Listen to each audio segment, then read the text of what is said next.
Warren Buffett owns American Express stock, and in this video I want to give my reasons why I believe this stock is a great opportunity at this price. We are going to look at the brand, their dividend, their growth and valuation. American Express has a great brand. I like their exclusivity, and this is a company that is not going to get affected a lot by recession, because every time you swipe your credit card they are getting a fee. So if the cost of goods goes up due to inflation, the fee they are getting is higher. In terms of their dividend, their current dividend yield is 1.4%, and it is a safe dividend because the payout ratio is only 21%, which is very low.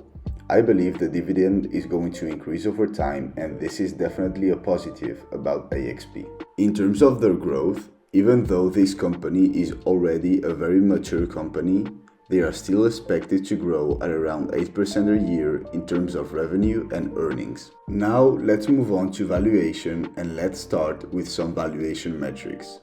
They are currently trading at a 15 PE and a 7 price to free cash flow, which in my opinion is extremely low for a company like this, as the market average is around 15. If they have a lower price to free cash flow, this means that American Express has more free cash flow than earnings, which is actually positive because it's harder for a company to defraud people by faking free cash flow. Finally, I used my Excel spreadsheet, which tells me at what price you should buy a stock based on the assumptions about the future of the company that you put in, and I did a 7-year analysis. For my revenue growth assumptions, we've seen before that this company is expected to grow at an 8% rate, so I went very conservative and put 4% on my low assumptions, 7% on my middle, and 10% on my high assumptions. Their profit margin is very consistent. It is currently around 14, and over the last 10 years their average was around 14.5.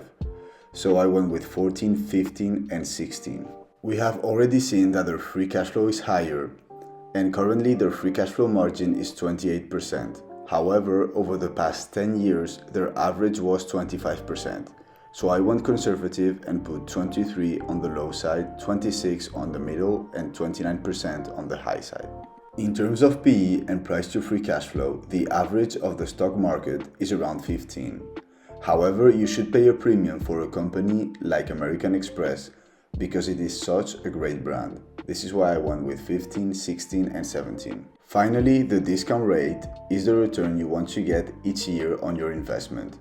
And because you can get around 9% investing in an ETF, you should put a higher return if you take the risk of investing in an individual stock. And as your assumptions get higher, you should put a higher return. This is why I went with 10, 12, and 14. The stock is currently trading at $150 a share, and as you can see, it's all green at the moment. On top, you're seeing the buying point based on profit or earnings, and on the bottom side, based on free cash flow. And this is different because of the difference in free cash flow and earnings that we have talked about before. As you can see, it's all green even on my low assumptions, in which I have AXP growing at only 4%. In conclusion, I think American Express is a safe company in which you can make double-digit returns every year. This is not an investment in which you are going to make more than 20% every year, but I think it's a great company trading at a good valuation. I hope you enjoyed the analysis, and I'll see you on the next one.